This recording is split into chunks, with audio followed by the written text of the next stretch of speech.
The opinions expressed on this radio station, its programs, and its website by the hosts, guests, and call-in listeners or chatters are solely the opinions of the original source who expressed them. They do not necessarily represent the opinions of Revolution Radio and FreedomSlips.com, its staff, or affiliates. You're listening to Revolution Radio, FreedomSlips.com, 100% listener-supported radio, and now we return you to your host.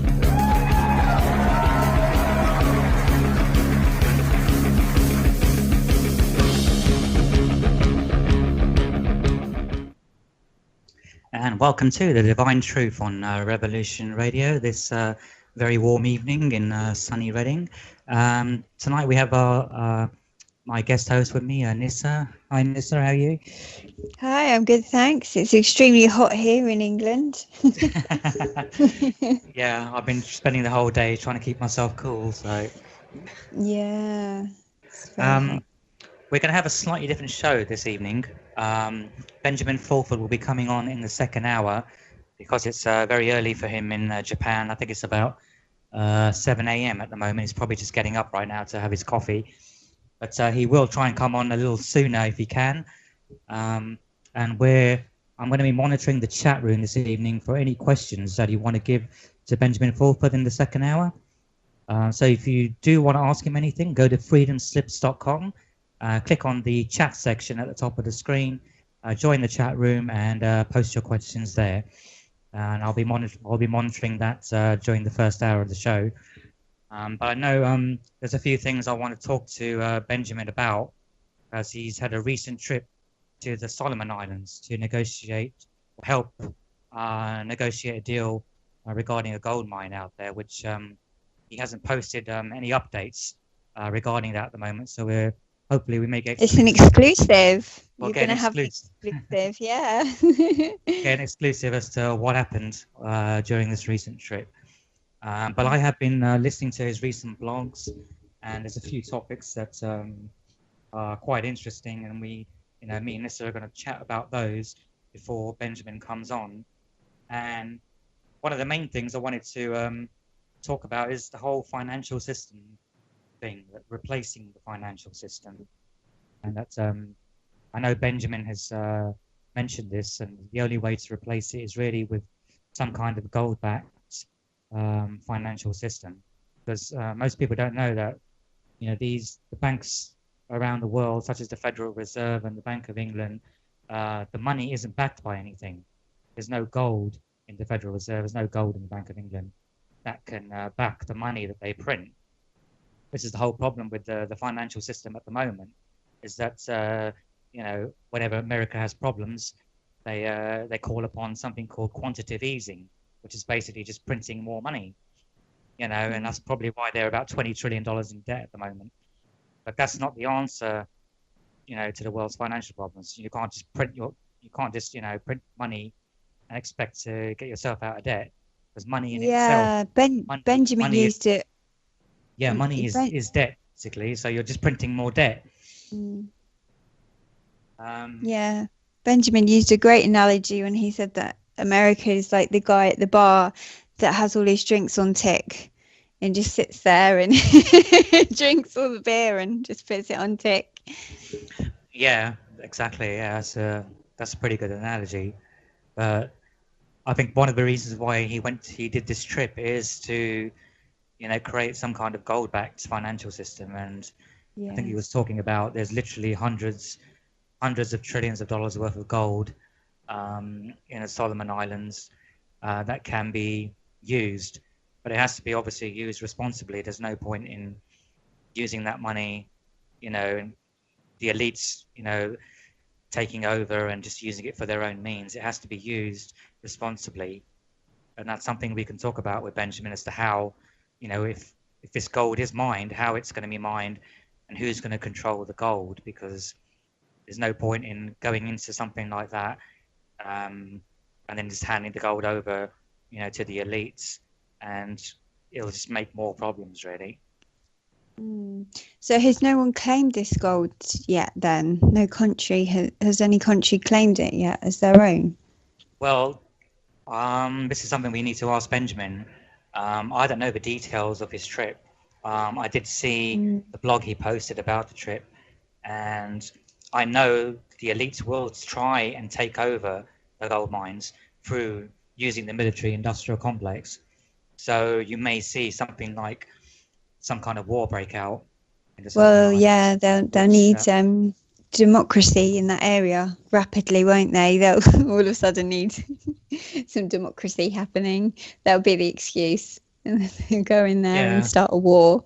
they'll probably just claim that the leader is some kind of dictator, and that'll give them an Yes. excuse. That'll give them an excuse to go in. Yeah, and there's take over. terrorists. Yeah, Oh, yeah, they've got weapons of mass destruction. Yeah. Yeah. Yeah, I mean, I'm not too. I don't really know much about the Solomon Islands, so I don't know. I'm guessing it's a democratic country, but he did say he was meeting with or the WD or the White Dragon Society or members were meeting with King David in the Solomon Islands. So I'm guessing it's a sovereign nation if they have a king there. But again, that hasn't really stopped the military-industrial complex from taking over the country just because it's a sovereign nation. I mean, that's happened with, with Iraq and with Libya. I mean, they were all sovereign countries, So it doesn't really stop, a war happening or. But again, it's a long process. Like, the last time Benjamin came on, I asked him, like, all these people are being arrested and locked up and all this stuff's happening, but there doesn't seem to be any change happening. And he said that, it takes time. I think a lot of people are sort of very impatient. They want it to happen like right now. They want the financial system to change. They want, everything to change, but it does take time to happen. This is what people don't understand. And also, you can take people away in high positions, but they're just replaced with other people as well who may not necessarily be better than the people that who they took over from. So this is another. Well, exactly. It needs a completely different business model, doesn't it? It makes me think of Michael Tellinger and his Ubuntu project with the financial system, where he created a model where people would only have to work for like 2 days in a week and they'd make enough money if it wasn't this vampiric system where you have to work so hard because such a big quantity of your money is going into taxes. And America also was the first idea of America was born out of the idea that tax was theft. So they wanted a free country, a country free of the Queen, where there was no taxes. And it didn't take long for them to go back to taxing their people. Only they do it a different way. They just declare their taxes at the end of the year and do it that way, whereas ours invisibly goes out of our wages. Yeah, I don't know. I mean, things like taxes, you don't really know where the money's going, do you? I mean, well, no. Things like your income tax, it's supposed to go towards, I guess it sort of goes towards people's pensions, and like in the UK we have a state pension, and I guess things like tax. I mean, I don't really know, to be honest. I mean, the HN revenue and customs. I don't think have they ever been audited in the UK? I don't think so. They don't really have to prove where the money goes to, I guess. But I'm guessing a lot of that money goes towards paying off the debt the country incurs, rather than where it's supposed to go to. And even things like road tax is supposed to go towards maintaining our roads, our road systems and improving the roads. But I doubt if looking at the roads around Reading anyway. I don't think it goes towards that myself. I don't know about you, but the roads in the UK are not particularly. My local council's quite good, to be fair. We the roads do get changed quite frequently. I think it depends on different areas as to what they do with their money. But if we go forward with the Brexit, one of the things that they said would happen would be that each mayor in each town in this country would be given a lot more power. So we'd end up with more of a situation like they have in America, where they have like town mayors that can like give laws out and things. So it would kind of fragment the country more.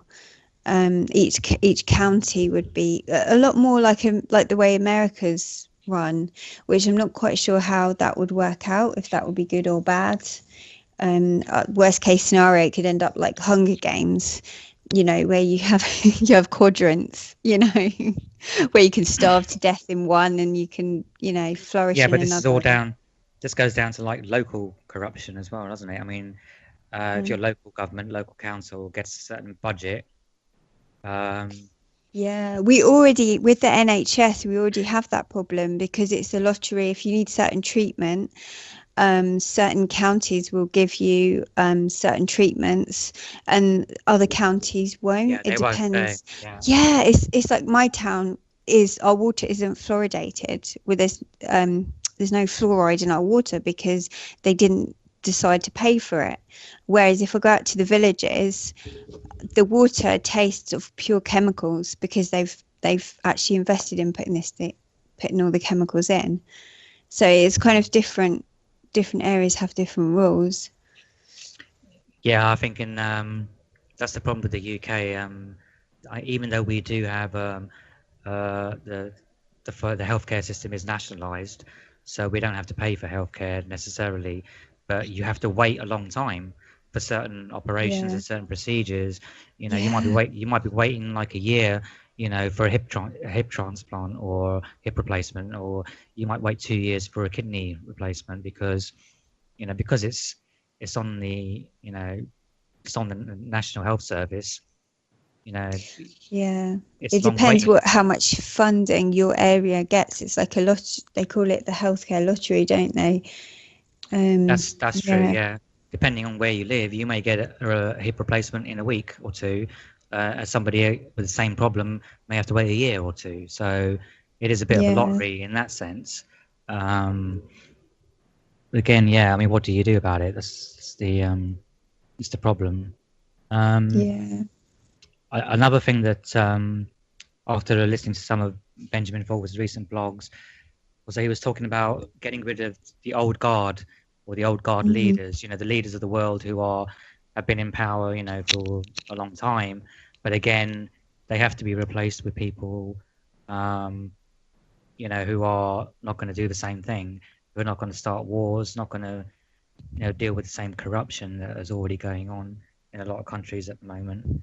So again, even though it's most countries are, you know, a democratic country, the options you have to choose from, like recently we've just had an election in the UK and Theresa May won, you know, but look at the options we had, you know, so it's like, yeah, you can say, well, it's the best option, it's the best, you know, of a bunch of bad apples, but really you should have decent options. And this is the whole, you know, we need to like restructure the governments as well, you know, as a lot of the people in the government they've gone to elite schools, they've gone to places like Eton and Cambridge and Oxford, and, you know, so they don't represent the public necessarily to, you know, to any degree, really. I mean, would you agree with that, Nyssa? Well, yeah, I mean, they haven't really lived. I mean, that was the whole concept of the Labour Party, wasn't it? That they would understand common man. You know, whereas more of the Conservatives, the Tory side would be the side that had gone through public schools, would kind of be a bit more kind of out of touch and put the money into the top.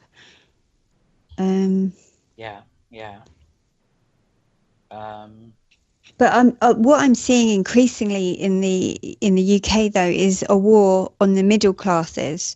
It seems to be that they're aiming for there to be like an underclass or lower class where people are either not working or they are working but they're not earning enough to support themselves without some kind of assistance, or the people right at the top who are making stupid amounts of money, and the people and then the people in the middle, there seems to be a kind of a war on them. You know, they seem to be taxed so much. it seems to be they're trying to make it more like America, where there's more kind of like a lower class and then an upper class, if you see what I mean. So you have like the ghettos, and then you have like the walled you have the neighborhoods with the walls around them and the guards and the gates, and their own security, a bit like the movie The Purge, where you have like the secure, nice neighborhood, and then you have like the ghettos. That it seems to be that most Western countries are aiming for that kind of scenario, where you have like the privileged, and then you have like the underclass. Yeah. I mean, I guess probably in the last couple of decades, the middle class, the sort of line between lower class, middle class, and upper class has sort of been very sort of vague. I think, a few years ago, I think people were saying that there will be no middle class. There's only going to be lower class and upper class. There's no, because the middle class is sort of being pushed, one way or the other, and most of them tend to go, into classified, I guess, as lower class, really. And I think it's a big problem at the moment. And the other thing I wanted to talk about, on the recent blogs, he was talking about the Pope. And I know in our last show, he sort of said that the Pope basically runs the world because they finance, most of the governments. It's like sort of like, when you come into power as president, you get a little visit from the Pope or one of his representatives, and they sort of hand over, well, here's $100 million or whatever, and you now have to do what we tell you to do, otherwise, either you're dead or similar consequences. Yeah, if you look back in history, all of the competitors of the Vatican were all burnt offerings, weren't they? They were all, they were sacrificed. All the competitive financial institutions or groups, the Knights Templars were extremely successful in finance, and they were all crucified and taken over by the Vatican for it. So they always find a way to keep the upper hand. Well, Trump had a recent visit, didn't he, to the Pope? So it would have been interesting to know what was discussed in that meeting.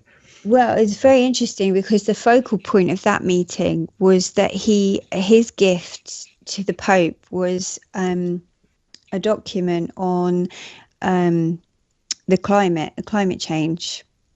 And that's interesting in itself, because climate change is a tool to be used for controlling just about every aspect of our lives, from what we consume to how we travel, to what we eat, to where we live. Like with Agenda 21, the idea was to get people away from the countryside, to keep them all stacked in cities, and that would all be done under the guise of climate change.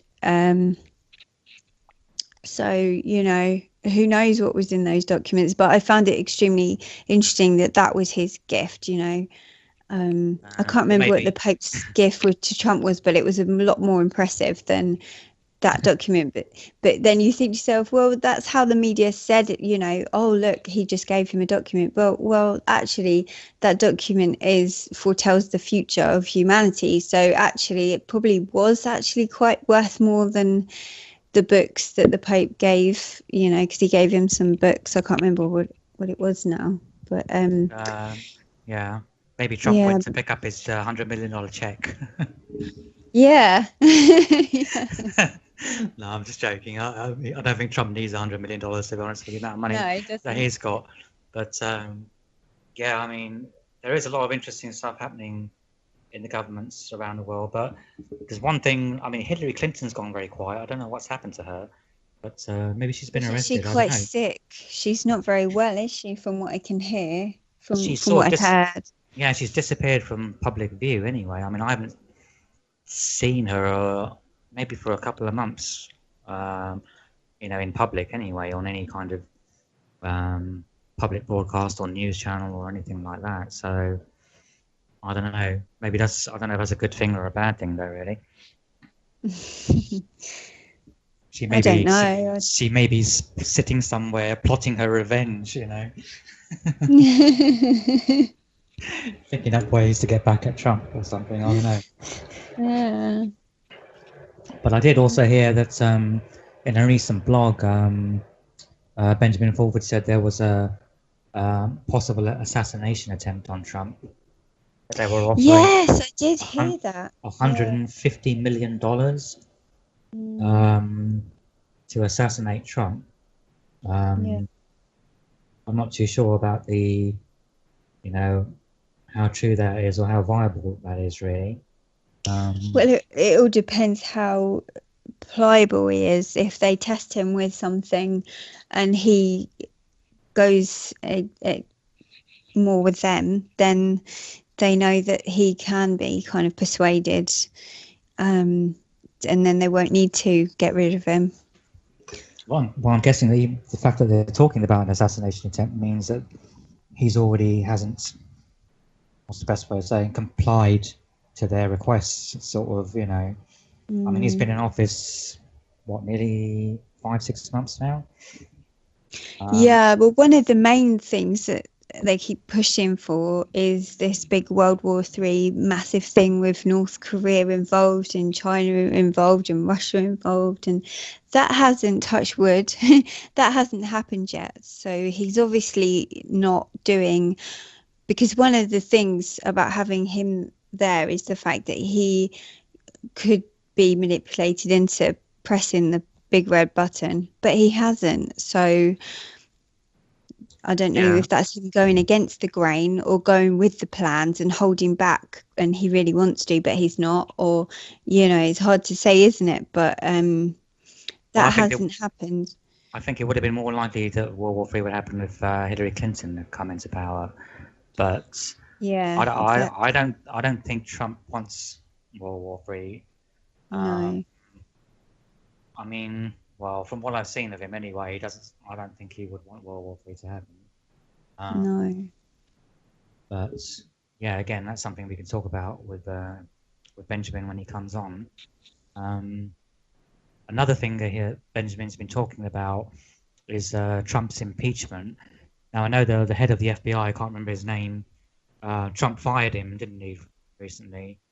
And some people were speculating that was because the FBI were investigating Trump over Russia's involvement in the election, and that possibly the Russians had influenced the election so that Trump would win. Because I think a lot of people were expecting Hillary Clinton to win. So, yeah, it's interesting. Yeah, I think a lot of people were surprised that Trump won. I can't remember by how much of a majority he won, but I think it was a pretty high majority that he actually won the election. Yeah. But I think getting rid of the head of the FBI is not really going to make any difference as far as that investigation goes. The investigation will still continue. It's just the head of the FBI will be a different person. So I'm not too sure where people were getting that information from. Yeah.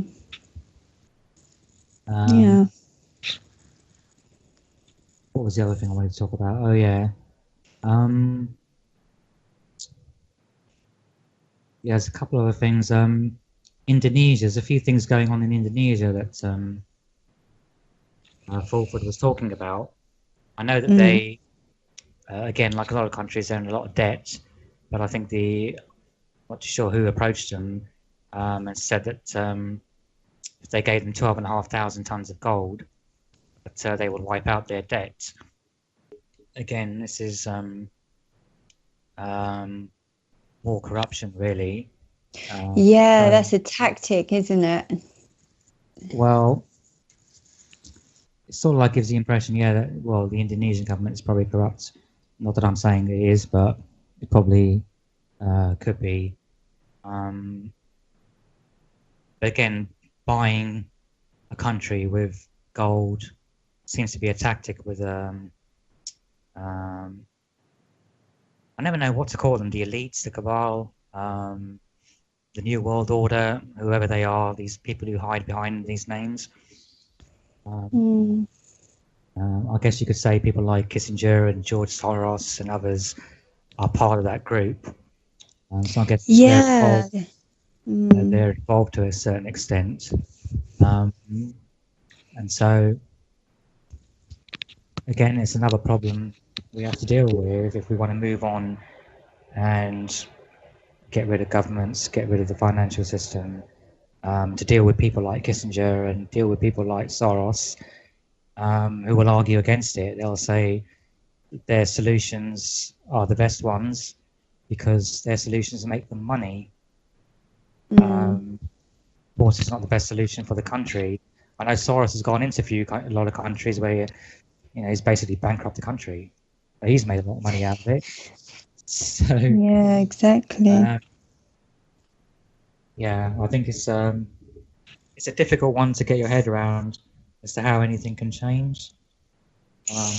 I think it starts with education, the education system, because at the moment, the school system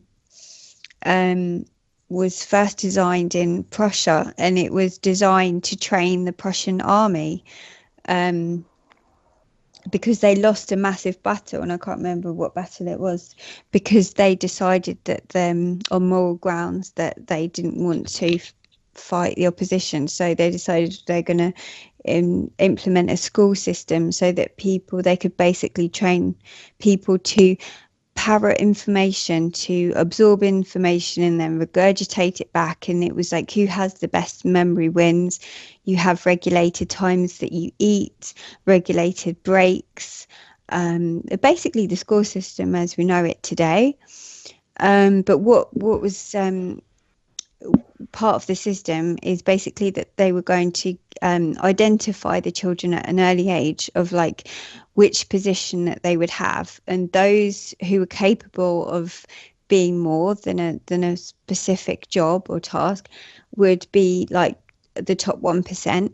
And I know that when I was in school, Mensa actually came in, and it was me and a group of other children that had been identified, and they came in and they'd like swoop in and like pick these children out, because they needed to classify everything. Everything's compartmentalized instead of all working together, like as one organism. It's all separated out so that all the people at the top can get what they want done, because people don't actually, they just do their own little job kind of thing. So I think the whole school system, the whole ethos would have to change. And that's a big thing, isn't it really? Yeah, I think the thing is the elites have their own school system, don't they? Like, like in the UK we have like Eton, Cambridge, Oxford. Yeah, I think exactly. in the US That's you have like why. Harvard, Yale, and That's why you have scholarships. So the people who are in the normal school systems, who are getting ready to basically be doing menial jobs, basic jobs, if they're above their station, they'll just get plucked out. They'll get identified and plucked out so that they don't sort of like encourage the other children. Yeah. Yeah, I mean, scholarships, I think, are a weird thing, really, because I guess if you do well in school, you get a scholarship, and then you get to go to an elite school. But then, I mean, what do you learn in the elite school that you wouldn't learn in any other school? I guess you'd have to like actually a better education, a higher learning, more. It would get the schools. Well, they'd have more funding. There'd be more one-on-one. There would be more encouragement. There would be a better environment to learn in. A lot of the teachers in like inner city schools, for example, or low-funded schools, they resign through stress because the children have no hope. They don't see themselves as worth anything. They don't think that when they come out of the other end of the educational system that they'll have a fulfilling life. Right. So it's more than the actual place or the school. It's a mentality. It's the whole mentality. You can't have an expanded mentality if you're in like a school where everyone's packed together like factory hens, and they see their friends, just getting pregnant at 16 and dropping out of school, or ending up in dead-end jobs, or ending up in prison, and then they can't imagine. It's all about the imagination. It's all about the human creative aspect. If you don't have the room, it's like the difference between a rich man and a poor man isn't that really the money, although that helps. What the rich man has, which the poor man doesn't, is time. The rich man has time. He can think, he can reflect, he can expand, he can imagine, he can focus, he can visualize. He can create his reality. Whereas the working man, he wakes up, he goes to work, he comes home, he has dinner, he goes to bed, he wakes up, and then at weekends he probably gets drunk. During the week, probably drinks a hell of a lot of coffee. And before you know it, how many years do sort of, if you block it into decades, life is extremely short, So it's mentality. It's mentality, keeping people's consciousness and their imagination small keeps them fenced in when they're not even physically fenced in. You could take one of these children out of these schools in the middle of like a really, really poor area of London and put them in Eton or somewhere, like Cambridge or something, and they would still carry that mentality, unless they had some kind of someone around them that believed in them, Yeah, it's true. or the reverse is true. You could have someone from a really, really good, loving, rich family who puts their child in one of these schools, these poor schools, and then they're not going to be able to keep that belief system in that environment. Well, some of them do. Some of them do, and some people come from like terrible backgrounds, but they hold on to their imagination, and then they can flourish. So I think it's a good point. But even like I saw a program a while ago where some students from England, they went to China, and I don't know if you know anything about the educational system in China, but it's very different to most Western schools. I mean, a lot of the kids, they stay in, they get up early, like 5, 6, 7 in the morning. They're in school still at 7, 8, 9 p.m. in the evening, and it is a bit of extreme. It's sort of like it's like the other end of the spectrum where, a lot of like the Asian countries like China, Hong Kong. Well, and look at their discipline. Look at the fact, what I was saying about time. They don't have time to reflect. They don't have time to imagine and think. That's why it's not a creative environment. They're just cogs in a machine. But it was also on the news that a few of the children who were in that situation in that country, they did actually die of exhaustion. They were on a train going home. I think it was 8 p.m. after, they were like 12-year-old girls, 2 12-year-old girls, and they just passed away, like on the train. They fell asleep, and their hearts, it wasn't a heart attack, it was heart failure, because they were exhausted, because they're children and they're exhausted. I know that a lot of Asian countries like China, Japan, the suicide rate is ridiculous for young children because they're put under so much pressure to perform in school that they can't live up to those expectations. And no, they can't. Sadly, a lot of them commit suicide because they can't, they see themselves as, I guess, some kind of failure because they're not better than their classmates and they can't, perform to the level which their parents want them to perform to. Yeah, and also I think when it comes to that culture is the fact that there isn't enough. If you're a child, your main prerogative is creativity, is development in actually inventing and using your imagination.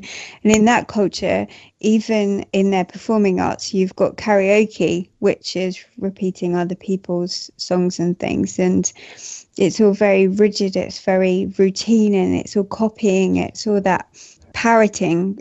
There's no room to be a child, a creative child. It's kind of the opposite of like American culture, I guess, because American folk culture is very creative, isn't it? It's very, expressive, and creative. I suppose English is too, but we're slightly more reserved, I think. Yeah, I guess sort of like if there was like some kind of change in the government financial system, then everyone would be given the same opportunity. Everyone would have the opportunity to go to schools where you get the same level of education as Eton, and because the funding would be there for teachers and the funding would be there for the decent schools. But it's like everything in Western countries is done on a budget. And I think when you're talking about a child's education, you can't really scrimp on a child's education because it affects the rest of their life. And I think it's something that most people should be aware of, really. That if you go to, I mean, I went to a reasonable comprehensive school when I was younger, but I guess you could say, yeah, it could have been better. We did lack a few things. There weren't like the shortages of teachers that we have today. I don't know how bad it is now at the moment. I mean, you've got kids, so maybe you know better about how. Yeah, it's not too bad. I mean, it depends on the child. Some children flourish in big classrooms, and others need like more one-on-one. But you're looking about like one teacher to like 30 children, so it's not great. You probably have a couple of teachers' assistants as well, but it's basically will be gauged at the rate, a basic like speed which all the children have to adhere to, because obviously they can't go as slow as the slowest child in the class, and they can't go as fast as the fastest child in the class. So you're going to have ones that are behind and ones that are ahead. And also you face the dilemma of children aren't all the same, and they're all going to have different weaknesses and different strengths, and where they're all being like hammered into the same space, it's impossible, because they're not the same. And also the job market's changing. A lot of the children that are coming up now, they're going to be doing jobs online. They're going to be inventing jobs. People my age are inventing jobs, they're kind of like, spiritual healers or, things like that, and then they get paid through PayPal and things like that. Do you see what I mean? So it's kind of like the world is changing vastly from like when we for the model that school system's designed for. It's going to be more internet. It's going to be more internet based. It's going to be more working from home, more internet based, and then a lot of the more robotic jobs literally will be taken over by robots. So the jobs that the humans will be good at, that will survive, will be the creative things that robots can't do, like writing books, writing music, healing. Things, they're the things that will flourish. They will survive time. Other jobs, anything menial, we've already got like machines taking over the people that work at checkouts at supermarkets and things like that, or in factories and things like that. That's already being taken over. So it is changing, but the education system needs to change. Yeah, the online teaching system was something they showed in China as well, where like in the evening you could have evening classes with a teacher over Skype or something similar. So you could have whole classes really, and there's like a company in China that just does just that, is that they give extra like extra tuition outside of class on specific topics. And some kids could be like, this is pretty normal, I guess, for Asian countries like China and Japan. Some kids could be learning up to 10 o'clock, 11 o'clock in the evening, over the internet. So they're Yeah. in school all day. They have their after school classes, and they go home, and then they have classes on the internet. So it's like almost 24/7. The only time they're not learning is when they're asleep. So Yeah. that's Quite taking it to the horrific. extreme. I mean, that is taking it to the extreme, I guess. Yeah. But things like that I aren't even thought of in Western countries. I mean, if you try to get a kid on Skype to do maths in the UK, they probably have a few words to say about it, not nice ones, I'm guessing. But yeah, I think there has to be there is a Yeah. balance, but where that balance is, I think needs to be tweaked in a lot of Western countries, and Yeah. in Asian countries as well. On the other side, I guess. Yeah, I think the problem we're going to find with children in the future is the fact that as it does all end up online, then I mean I read somewhere the average teenager is spending like 6 to 8 hours like online. They go online when they're supposed to be asleep, and all weekends and things like that, because they have things like PlayStation Network, and they have all these different apps on their phones and stuff where they can communicate. But the suicide rate's going up at the same time, and the people that record this metadata couldn't understand what this like it's an oxymoron. It's like, how come they're spending more time networking and building up this massive network of friends, and they have all these followers, but the suicide rate's going up? And it turned out that loneliness is a massive factor, because they're not actual three-dimensional friends, they're people online. So the big problem that we're going to have coming up is basically keeping that human connection going, as technology is is giving us the illusion of bringing us closer together whilst spreading us like further apart. And it's harder for us, like me and you are like pre-Google, like we remember before Google, which is very unusual in this day and age. So we could still have the mentality of phoning someone up or going and knocking on their door. But these kids growing up, they don't really have that concept, and they will like text someone instead of like pressing the doorbell, or they will just won't even visit them in the flesh. They will just, sort of talk to them, like video call them or something, Yeah. So that's going to be a major, like obstacle of how do we keep our humanity as we move into this new age of technology, especially with the new designs that Facebook is bringing out, where we're basically going to be able to live in our phones instead of staring at them like sort of a foot away from our eyeballs. We'll be able to actually go into virtual reality, and then the lines are really blurred, aren't they? I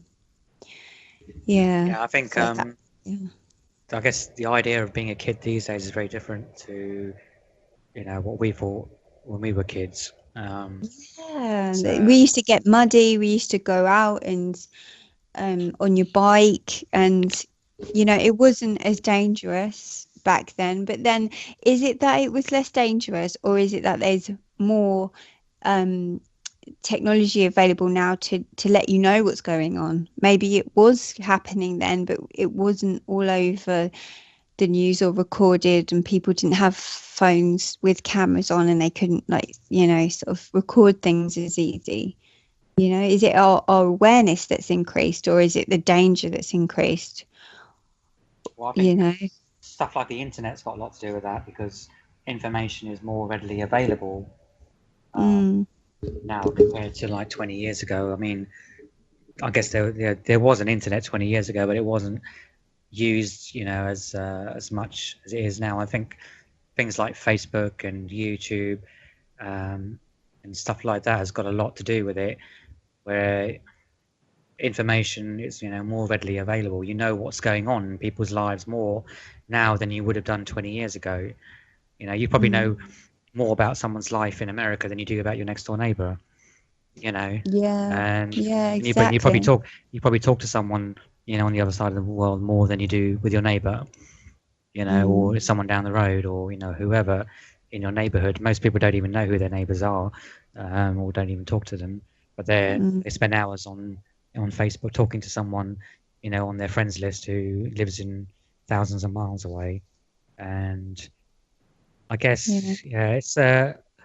it's another difficult one, isn't it, really? I mean, you could like just turn the internet off, I guess. But, Yeah, I suppose it comes down to the concept of community. Is your community the people who live around you physically, or the people that you connect with, like on the internet? Ideally, it should be a balance between the two. Because if you have an emergency, someone in Australia isn't going to be able to help you, but your next door neighbour might. So it's probably a good idea to keep grounded. yeah, I think there has to be a balance. You have to have, I guess, how would I put it? You have to have like real friends, like real, physical Yeah, friends, as well as, yeah.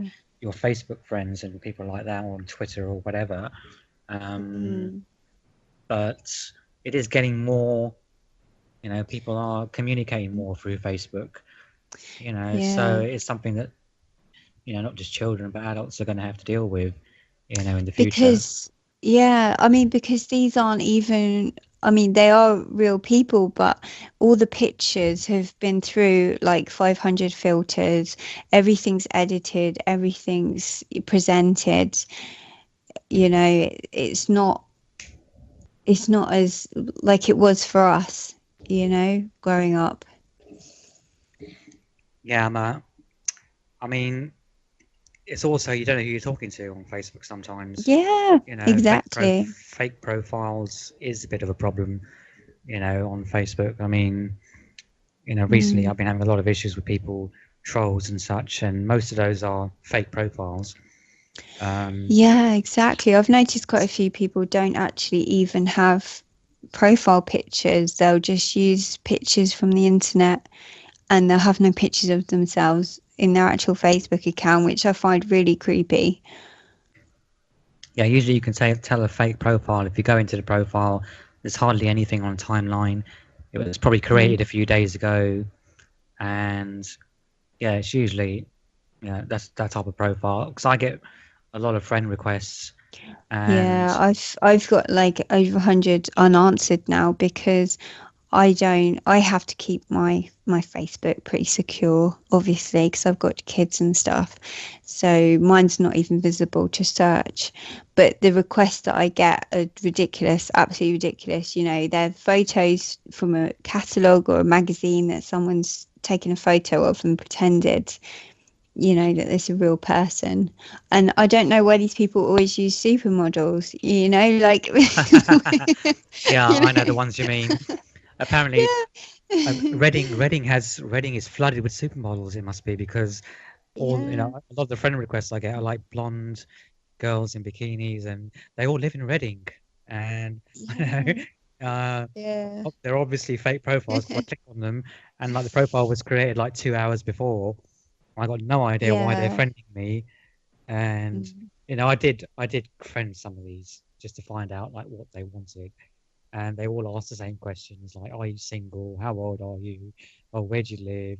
You know, and they just want to like either date you or find out about you. Well, you have to be careful because even some of the quizzes on Facebook, with the right information, they can figure out your passwords for things such as your bank and things like that.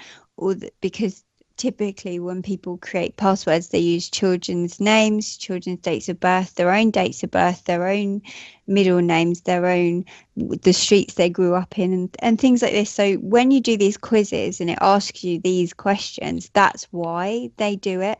And also when these fake profiles ask you, fish for that kind of information, that's why they do it, because they want to get into your bank account, and all they really need is your date of birth, your name, and some personal details, Yeah, that's true. I never thought about that really. I do some of those Facebook quizzes. Maybe I might stop now. Well, they're okay as long as they don't ask you something which you think, oh, that's a bit of a red flag, like, what's your date of birth and what's your mother's maiden name, and questions that a bank would ask, basically, when you phone up the bank. Yeah, that's a good point. We're going to be going to a break in a couple of minutes, and then hopefully we'll have Benjamin Fulford on in the second hour. I do have list of questions from the chat room. We've certainly got plenty to be getting on with in the second hour of the show. See, Ben hasn't come online yet, but I'll just message him to make sure he's going to be coming on. But yeah, that should be okay. What were we talking about? I've forgotten what we were talking about now. Yeah, the education system. Yeah, the education system. Yeah, again, I don't know. There's no simple answer to any of this, is there, really? No, it's going to take an overhaul. But at the end of the day, it all comes down to human consciousness. Because that's what creates everything. All of these belief systems, which are running everything. So it all comes down to people actually realizing that we're not cogs in the machine. That we are creative, powerful beings. Yeah. But people aren't really ready for that kind of thing yet, I don't think. Yeah. They're still looking for someone to tell them what to do, what to think. I guess people's mentality has to change as well. Yeah. And a lot of the problem is people are switched off to a lot of the stuff that we're talking about. Okay, we're going to break and we'll be back in about 5 minutes.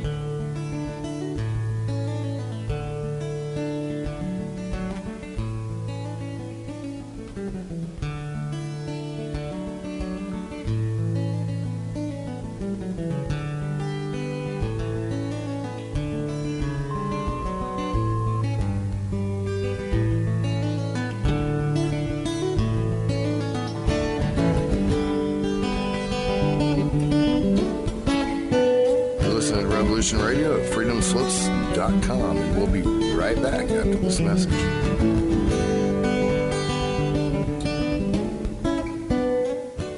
The opinions expressed on this radio station, its programs, and its website by the hosts, guests, and call-in listeners or chatters are solely the opinions of the original source who expressed them. They do not necessarily represent the opinions of Revolution Radio and freedomslips.com, its staff, or affiliates. You're listening to Revolution Radio, freedomslips.com, 100% listener-supported radio, and now we return you to your host.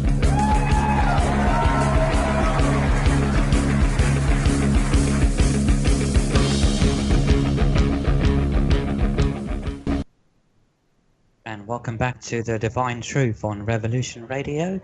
Hopefully we should have our guest coming on in a few moments. Before we continue with the show, I'd just like to remind you that Revolution Radio is a listener-supported station. We do rely on your donations to keep us on air. So please do go to freedomslips.com and go to the support us section where you can make a one-off donation. You can also buy one of our seed packs.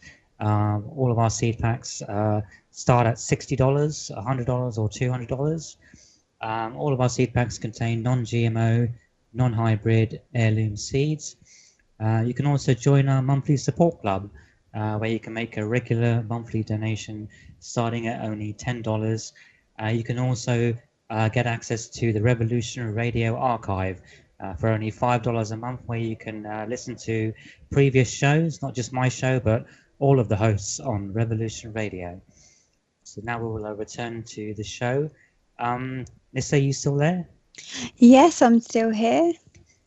I'm just waiting for Benjamin Fulford to come online because he's still offline at the moment.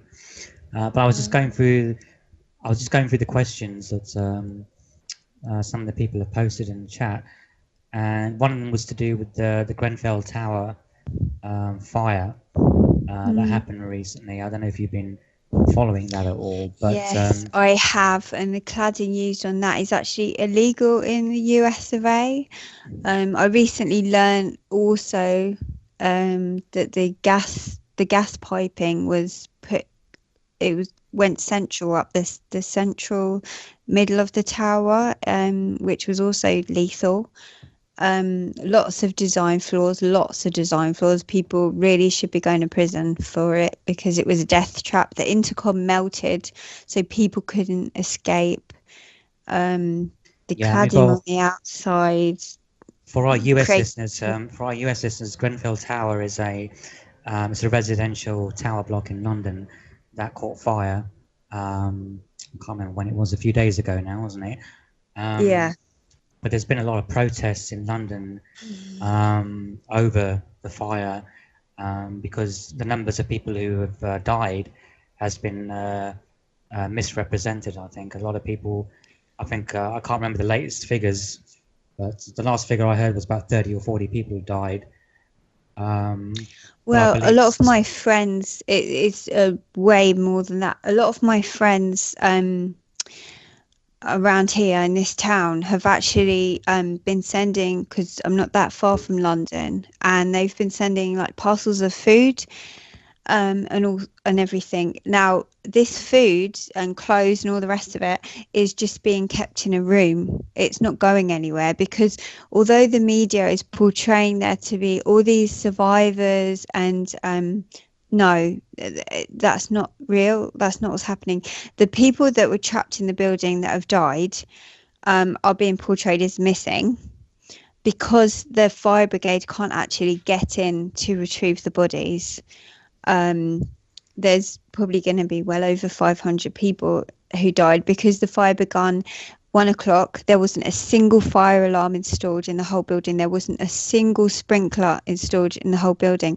And the whole reason that the fire actually didn't do what it was supposed to do, where when a building like that catches fire, they're advised, there's signs on the back of every room door saying, stay in your room, stay in your flat, your apartment, because normally the fire would be contained just to that apartment. Then the fire brigade would come in, get the ladders out, get you out. The fire would be contained. Now, this tower block was full of people who were working class, but it was in an area which was surrounded by people who were quite wealthy. So they were staring at this tower block. So they spent a fortune on pretty cladding on the outside to make it look attractive. Now, the problem is that for an extra £5, they could have made it fire retardant, but they decided not to.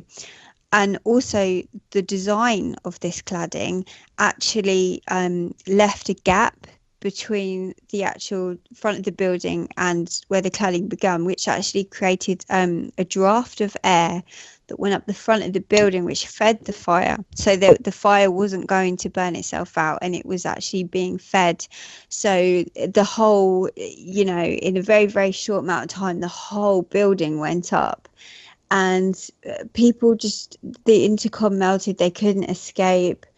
Some people got out, but it wasn't anything like the way the media is describing. I think Lily Allen's spoken out about it. A few other people have. Yeah.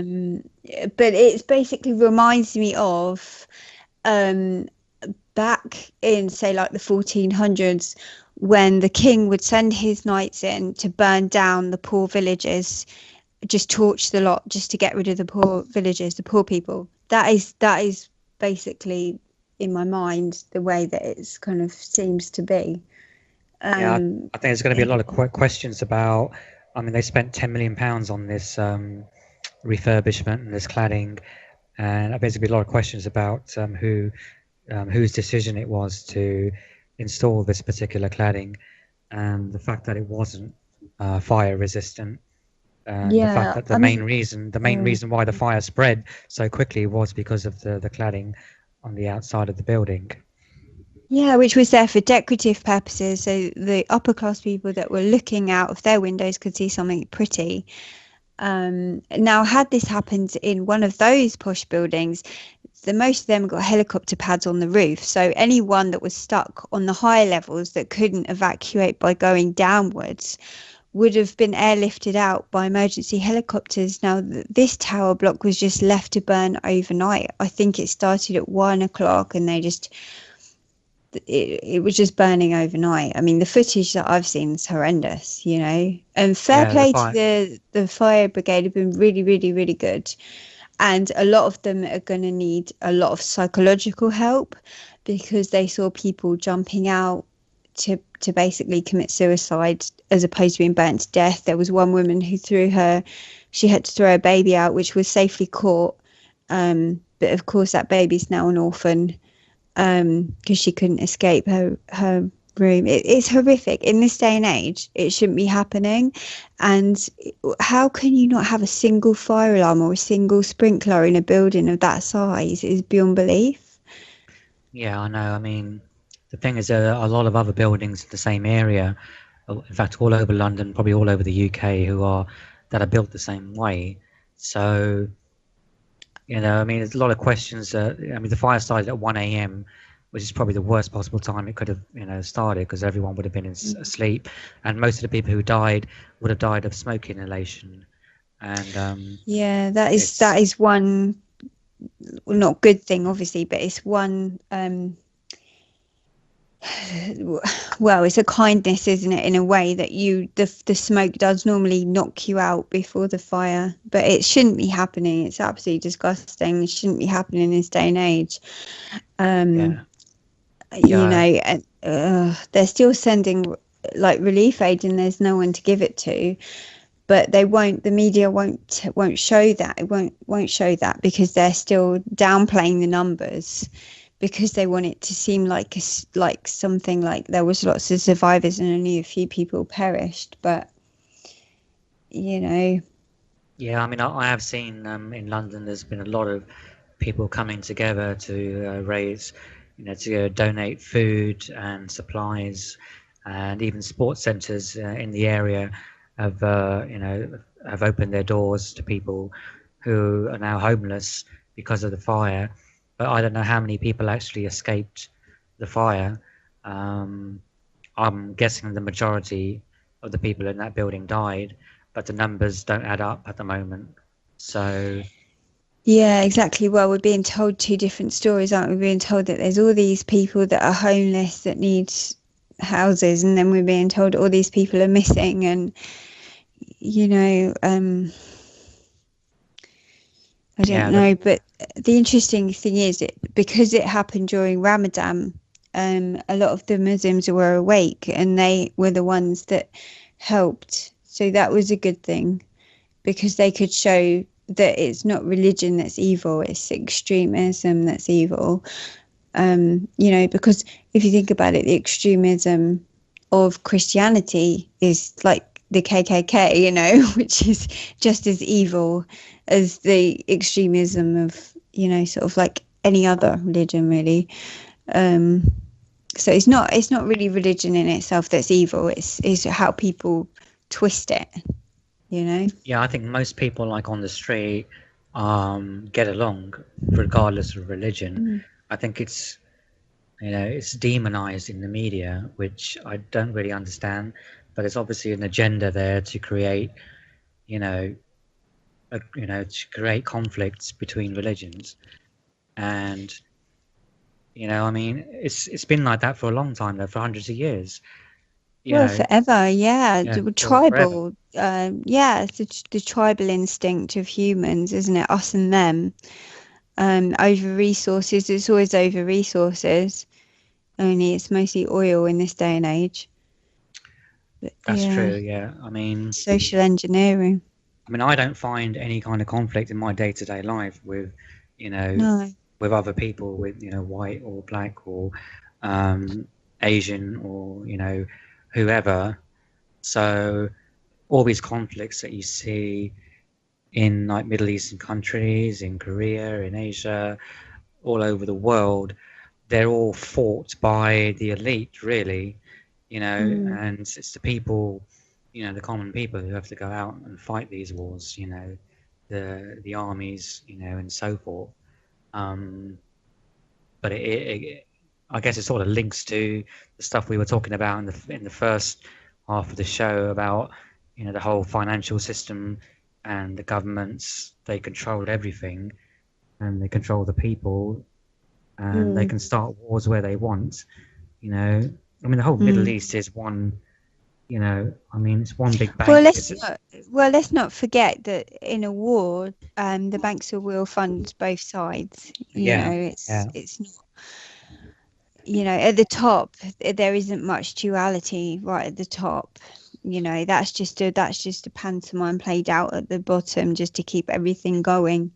But it's sort of like everyone thinks, the Russians hate the Americans and the Americans hate the North Koreans, and it's it's played out in the media. It's the pantomime for the working man. Shakespeare said, the world's a stage. Well, it is, but we're just the players, Well, yeah, the world is a stage, but well, I don't know what to say about, I'd rather, I wouldn't buy tickets to go and see that play, really, but do we have a choice? I don't know. It's like you're sat in the audience. It's almost like you are sat in the audience, like watching this play out, and you can't really do anything about it. It's like the script's already written. You already know, the people on stage already know how it's going to end. You don't, because you're watching it all and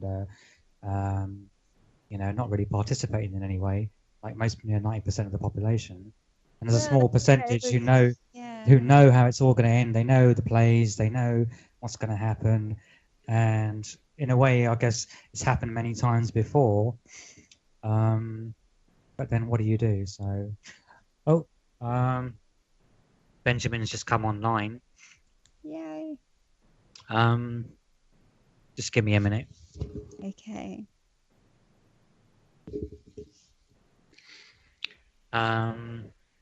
It's like you're watching, we're watching a play out as far as the world, what's going on in the world at the moment. We can't actually do anything about it. Yeah, that comes back to the old argument, doesn't it, of, sort of actually learning that we can actually manifest. We don't have to play by the rules given to us.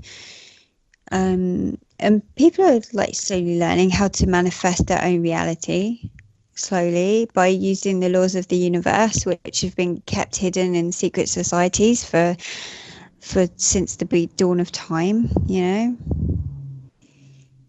there is hope. Yeah, there is hope.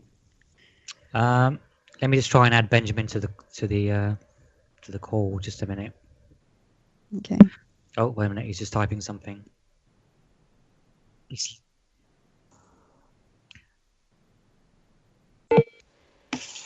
Hi, Benjamin. Hello.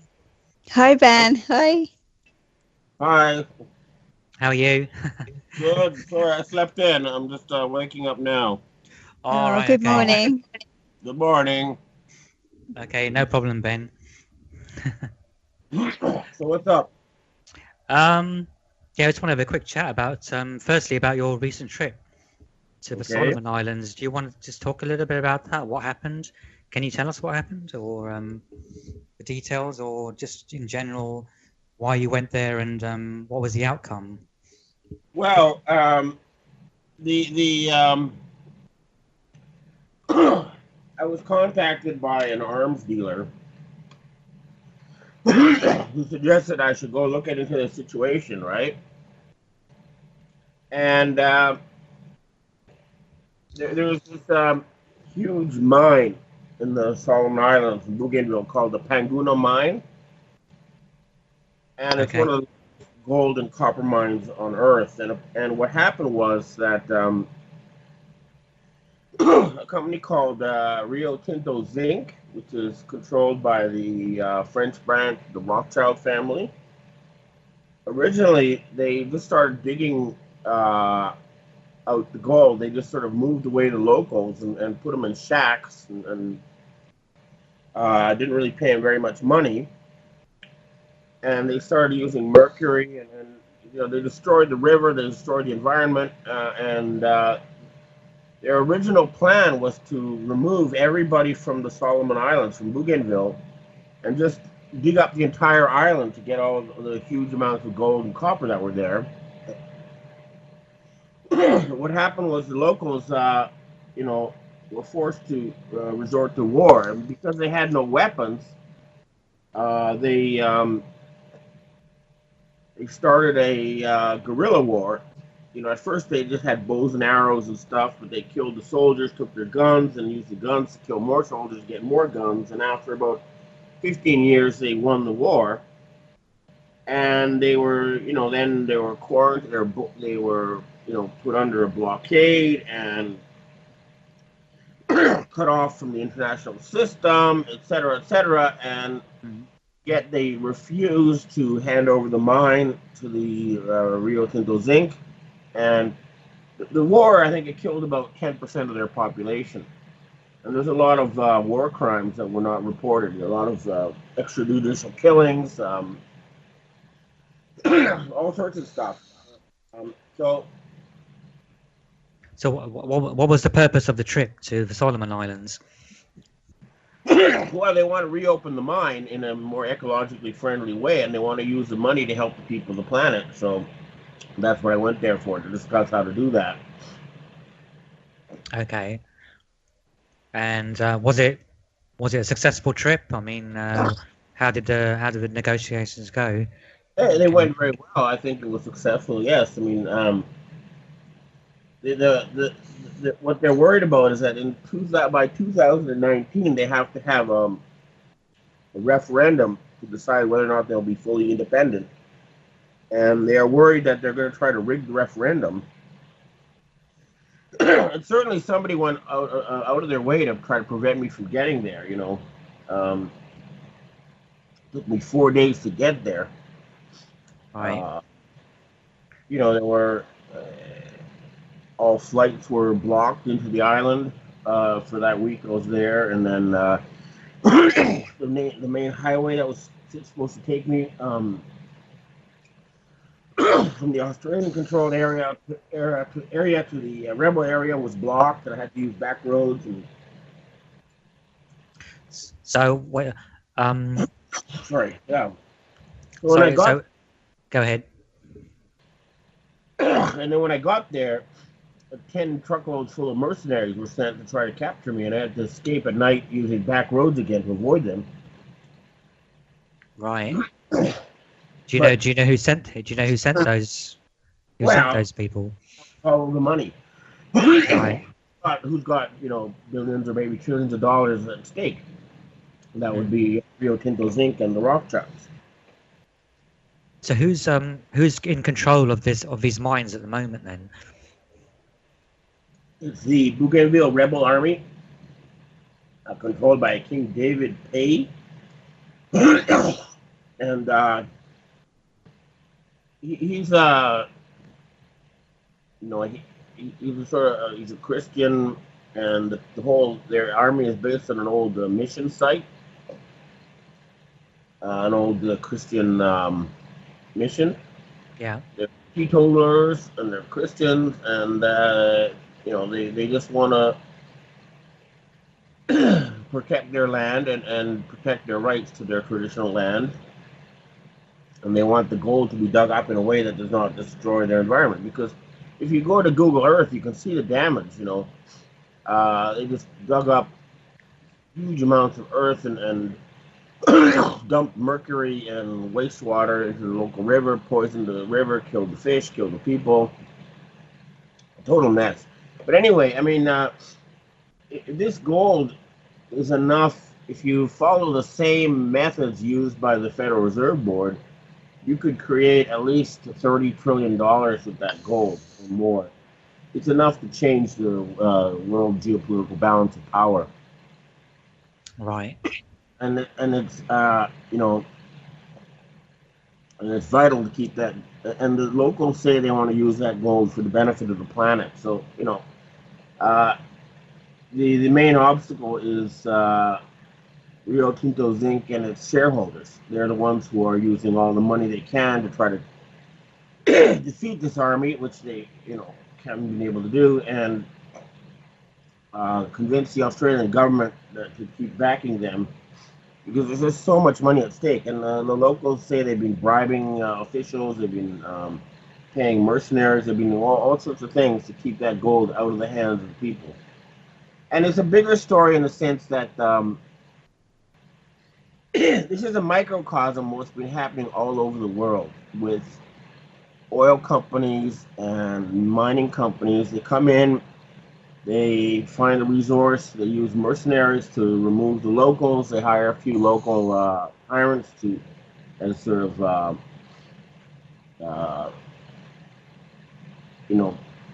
pseudo leaders, and they take all the money and they remove it from the area. I mean, you have this in the Delta region of Nigeria, for example. They've got all this oil, and the people who actually live where the oil is don't get anything.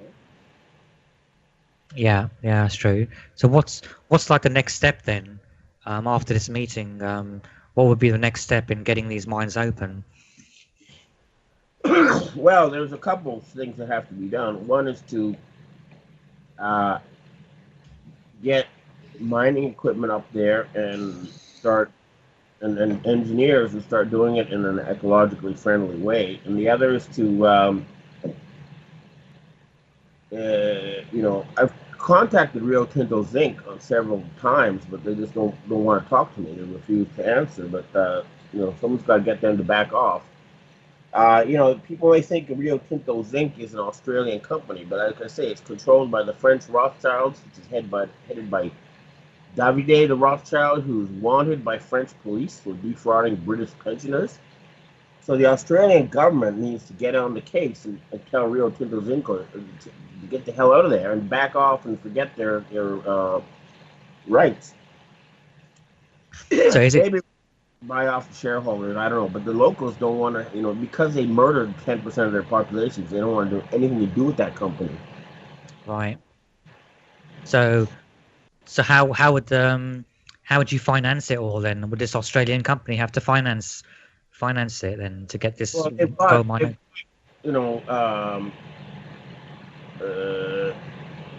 Many billions, if not trillions of dollars worth of gold. You can finance it with gold. They have lots of gold they've dug up using traditional methods.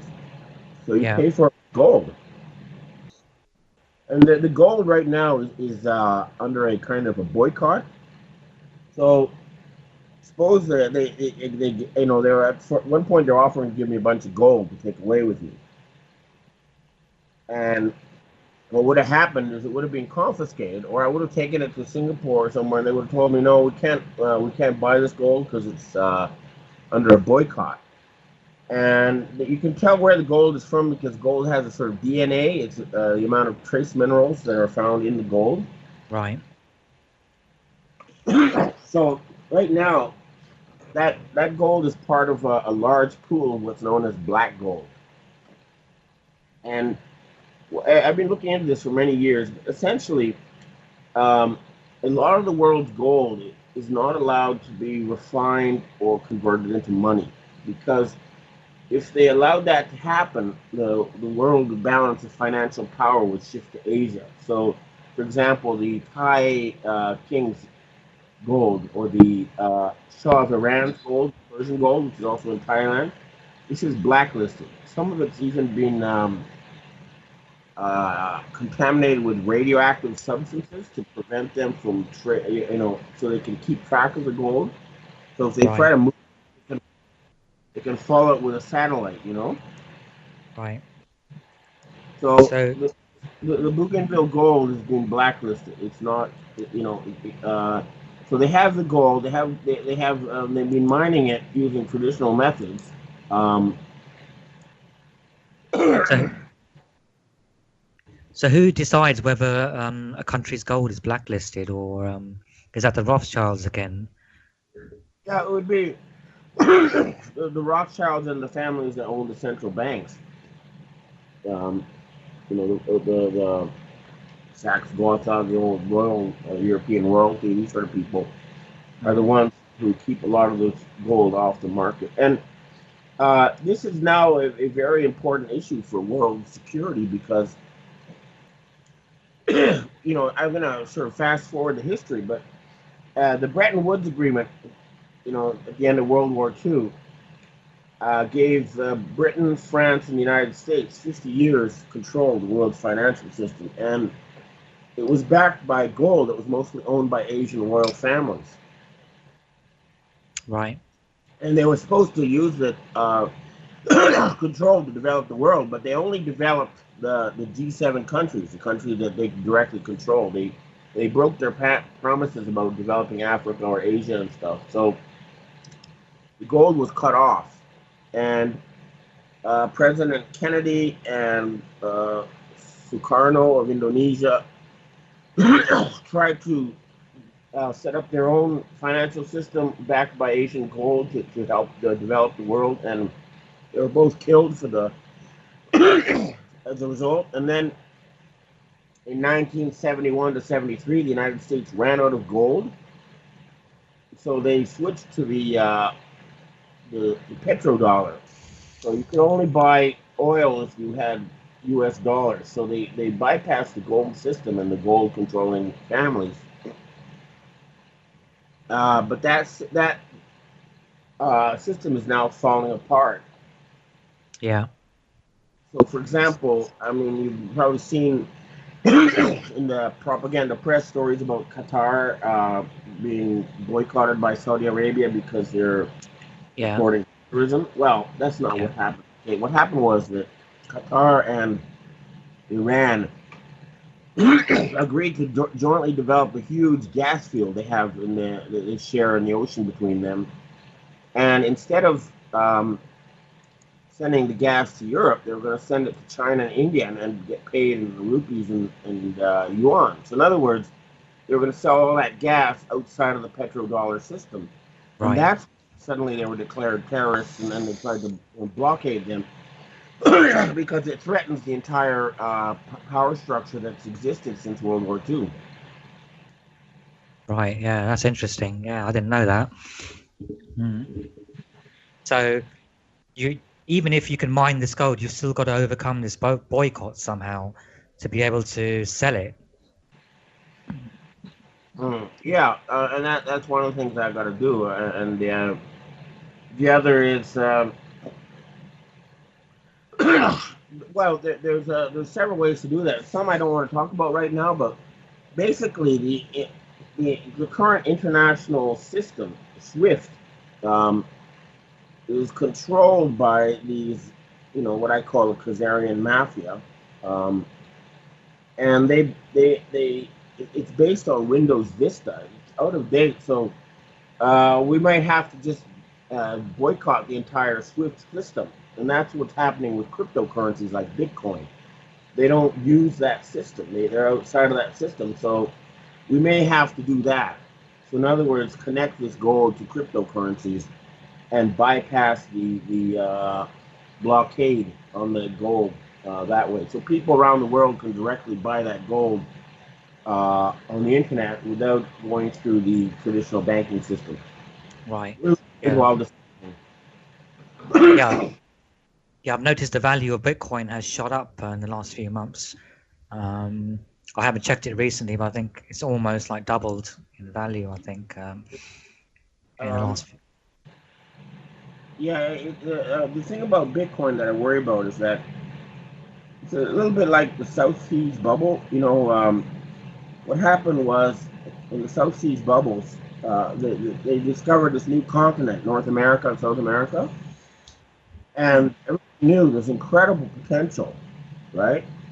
But at the time, the only thing that people could actually invest in was sugar plantations in the Caribbean, and these went way through the roof, and then crashed. And I think the same with Bitcoin is that people realize that cryptocurrency is got a huge future, but I don't know. Like anything, the expectations and the reality kind of don't always keep pace. But now there's an infinite amount of cryptocurrencies coming out, so there's going to be some sort of huge bloodbath, and before that whole thing settles down. But yeah, for sure, the system is moving away from the traditional bank-controlled SWIFT system to something involving cryptocurrencies. And one thing I noticed when I was down in Bougainville is that the people, they're barefoot, right? But they've got smartphones, Okay? Yeah. So, and smartphones are perfect for cryptocurrency. So I can see in the future how some Indian lady will use her smartphone to buy some fish from a fishmonger, Yeah. I mean, I think pretty much everyone's got like smartphones now, and even in third world countries like Africa, Yeah. everyone has a smartphone these days, really. So that's what's gonna get around the traditional control of the financial system by these people. Yeah.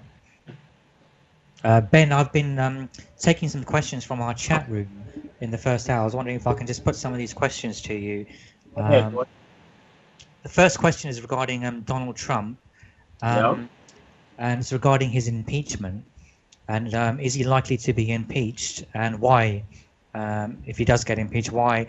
What reason do you think they would give for his impeachment? Okay.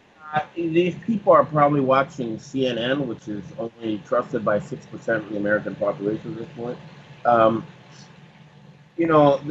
They haven't found any reason to impeach him, and what's happening is that the Hillary Clinton was the secret daughter of David Rockefeller, and David Rockefeller's dead, and that there's been a kind of fight against this bloodline control in the United States, which is what resulted in Trump being elected. And Trump is backed by the U.S. military and by most of the people inside the agencies, like the NSA and the CIA. Now, the traditional control network, they control the Fortune 500 companies through, foundations and cross-shareholdings. They control the corporate media, and they control the bought and paid for politicians. So you listen to these politicians strutting around, you think it's going to be impeached, but they don't have, at the end of the day, don't have the men with guns to go in and do that. But another thing, though, that's happening in Washington is that, remember that during the Cold War, they had what was called MAD, Mutually Assured Destruction? Yeah. What you have in Washington is called MAB, Mutually Assured Blackmail. So one guy says, "Hey, I know that you're involved in the drug business and you're getting cocaine money," and the guy says, "Yeah, well, I've got a video of you raping a 13-year-old girl," and so they're so corrupt that that's why a lot of the mass arrests we expected. I mean, look, Donald Trump during his election campaign, he said, "Oh, George Bush Jr. did 911 and stuff like that," but suddenly he's president and you can talk about it, right? Yeah, it's funny. Nothing seems to have happened to Hillary Clinton. He said that he would investigate. But here's the thing that is not in the public view is that what has been going on is a lot of people are being killed. Hillary Clinton is dead. Bill Clinton is dead. Dave Rockefeller is dead. Zbigniew Brzezinski is dead. George Soros is dead. A lot of these people are dead. Okay, they've been killed. And that is not, they pretend that they're not, they can create a person using computer graphics on the screen. It looks like they're alive. Or they have lookalikes who read Yeah. script. But Yeah. there's been a lot of killing going on. And that's really happening behind the scenes. That's why it's not quite the same game as before. Okay. Next Yeah. next question I have is what is the latest on the international satanic pedophile ring regarding Serco and Christine Marcy? Are there any more arrests regarding the pedophile ring that's going on? There's been about, if you just follow the different news articles, right? There's been about 5,000 arrests at least. Now there's Congressman Scalise was shot. He was investigating the pedophile ring, so there was some people trying to stop it. But that is going on.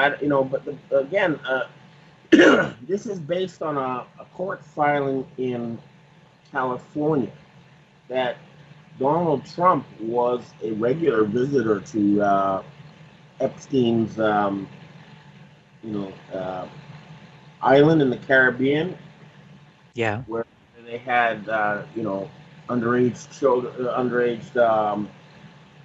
people offered as partners to the elite, and they were all filmed. And so there's a 13-year-old girl who filed a complaint that said she was raped by Donald Trump, and that when he was raping her, he told her that he killed a 12-year-old girl.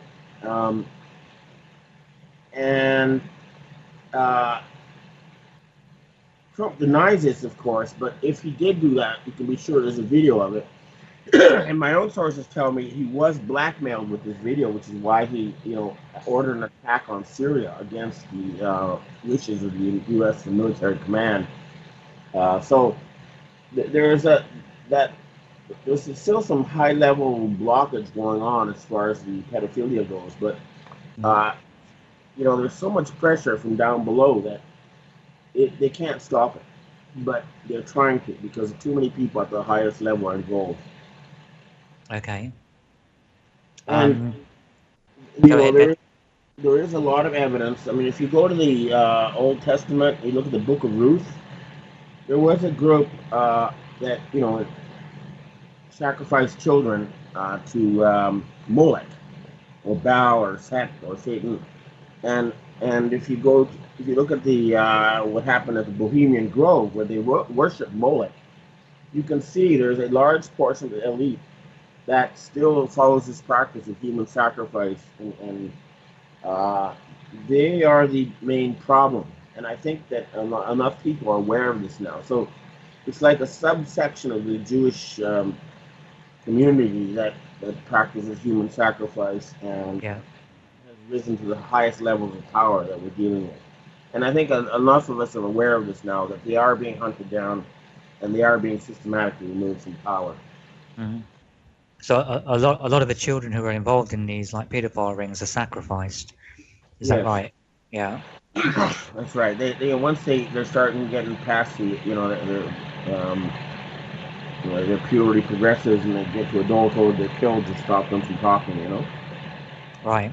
Or else they become part of the network and help train the next generation of sex slaves. There's a bit of interference on the line there. I don't know if it's. What I'm saying is that either they are killed or they become part of the network and they recruit the next generation. Right. Okay. Like I say, thousands of these people are being arrested all over. I mean, and it's continuing.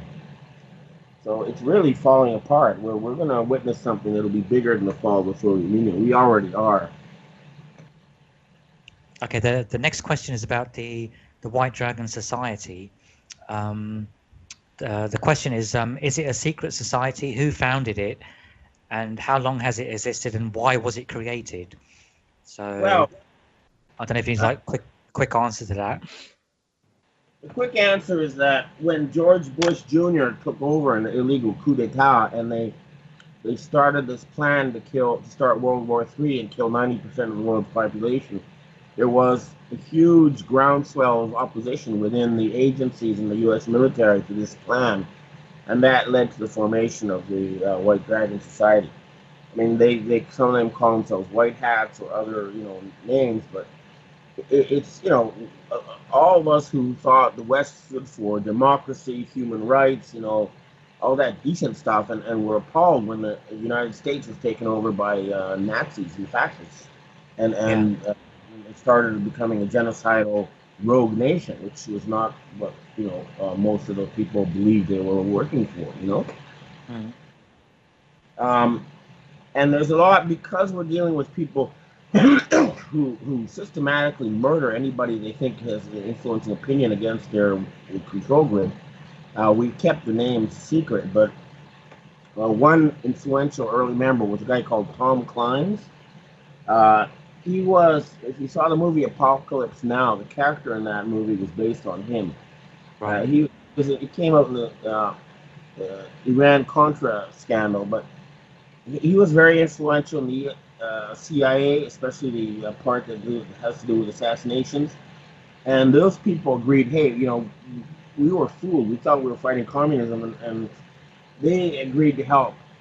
And from there, it spread out, all over the NSA, the CIA, the Pentagon, the KGB, MI6, MI5, so it just spread like wildfire.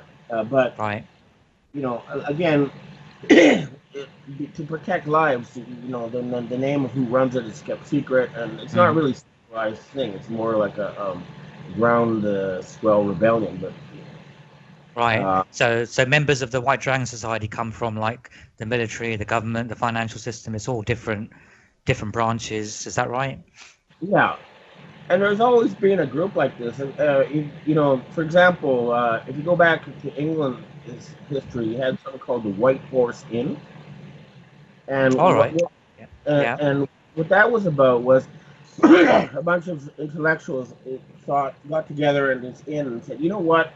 We don't think that the Roman Catholic Church and the Roman Catholic hierarchy should monopolize the Bible and read it in Latin and tell us what's in it. We should be able to have it in English and read it for ourselves. And most of them were caught and tortured to death. But one member was able to flee to Switzerland and was able to find, translate from the Greek, the original text. And the result was the King James Bible. And suddenly everybody who could speak English could read the Bible for themselves and not have to ask a Catholic priest what it said. And that started like 100 years religious wars in Europe as people broke away from this centralized control grid, which is what, the P2 Freemason Lodge, the fascist people, their motto is Ab Chaos Ordo, order from chaos. They want to gather up free living peasants and force them into hierarchy so they can build capitals, and they want a single centralized fascist world government, and there's been people fighting them for literally thousands of years. Okay. The next question is about the economic collapse. A lot of people are speculating because the year 2017 in numerology means the end of a major cycle, that people are expecting some kind of major economic crash this year. What are your opinion on that? Well, I hope so. Here's the thing that people have to think about is that supposing that the U.S. dollar disappeared and the stock market went to zero, okay? Would any people disappear? Would any factories disappear? Would any agricultural land disappear? Would anything real disappear? The answer is no. It's all a huge, complex psychological control grid that would collapse. And if you do it right, you can replace it with something infinitely better. But if you don't do it right, yeah, you could have chaos, war, starvation, also anarchy, all sorts of things, bad things could happen. But if we have an alternative ready, it could be a very, very good thing, because the current financial system is based on basically it's Babylonian debt slavery, and they create money out of nothing, and then they give it to people and turn them into debt slaves. And that system has been destroying the planet. And it really, it's not something that you can just fix with, a few tweaks or quantitative easing or something like that. Yeah. We need to boot the system. So I'm hoping that, yes, that ideally we want a smooth transfer of power. We want to do it in such a way as to start the new system without a lot of hardship and in people's lives. But it's going to collapse either way. But the good news is that there's enough of people now aware that I don't think we're going to have some kind of collapse. I think it's going to be a collapse of the power structure, but not a lot of hardship in people's lives. However, for the American people, because they've been living off borrowed money and being given stuff from the rest of the world without paying for it, there is going to be a kind of cold turkey effect as they're cut off from the cheap Chinese stuff at Walmart. But it'll be a very good thing for them in the long run. Mm. Okay. Do you think things are going to get a lot worse from now on? Do you think things are going to get a lot worse before they get any better from now on? In some places, I mean, right now the countries that are relying on debt and are actually bankrupt include Italy, Spain, France, the United States. So these places might have a sudden kind of sharp fall in living standards as their economies, grind down to reality. This would have happened sooner, except that the control, the central banking has been able to camouflage or postpone the inevitable. But usually what happens when countries go bankrupt is that their currencies are devaluated, and that leads to a sudden drop in living standards, especially as it comes to buying things from the rest of the world. But it makes their economies competitive again. So if the United States, France, Italy, etc., were traditional countries and they were put under traditional IMF austerity methods, they would all be devaluating their currencies by about 50%, which would mean that everything imported would rise double in price overnight.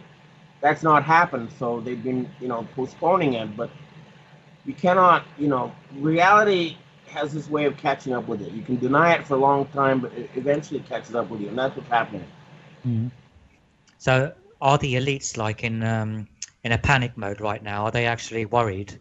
Oh yeah, they're freaking out big time. A lot of them are fled to New Zealand. And a lot of them, they've started rebuilding their underground bunkers, which were shut off to them. Right. Oh yeah, there's a huge panic, especially because they see a lot of their top leaders have already been killed or disappeared. Mm. So, what's your best advice for humanity, for like the man on the street? What can they do to make any kind of change? What can they, what can like the average man on the street do to help for change to come?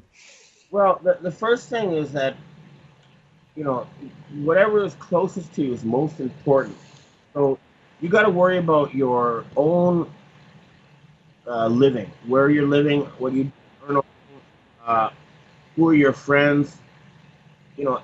Worry about all that before you worry about things like China or the United States or bigger things. Yeah. And remember that finance is virtual, and so try to concentrate on things that are real, like real estate, gold, food, and have a plan for what you do if the distribution system collapses temporarily. For example, it's not. I have a bunch of beans and rice stashed away. It's very cheap. You can have a month's food supply, for $100 or so if you just buy beans and rice. Just have that on standby just in case. I mean, the stuff doesn't go bad very quickly, and But basically, just whatever is closest to you is most important. Make sure that everything that you deal with in your daily life is okay, and that should be enough for most people. Right. Would you advise people to buy things like gold, silver, that type of thing? Yeah, anything that's real is definitely. I mean, you're not going to get rich on gold, but if you look at gold and silver, for example, in the case of silver, they found some old Sumerian cuneiform documents with the price of silver in grain, Right. and they found out that 5,000 years ago, the amount of silver you needed to buy a certain amount of grain is the same as it is today. It doesn't Right. lose value. The same with gold. The price in gold to get a tailor-made suit in ancient Rome or 19th century London or the modern day New York is the same. So it keeps value, but it's not something you're gonna, you're gonna try to get rich on investing. It's just a way of preserving wealth. And a lot of the rich understand this, and that's why they've been running around getting gold, because they understand that the current financial paradigm is not is mathematically doomed. Okay. Okay. The show's gonna finish like any minute now. Is there like a last message you want to give our listeners before we wrap the show up? We all need to push to replace the system with something better. Everybody should call their local politicians, call their and say we need to change the financial system. The current one is not working, and pressure from below is vital because the problem is very, very concentrated at the top. They talk about the 1%, but it's really the 0.0000001%, or about the people. Okay, that's the end of the show, Ben. Thank you for coming on. Thanks, Ben. Okay, good night, everyone.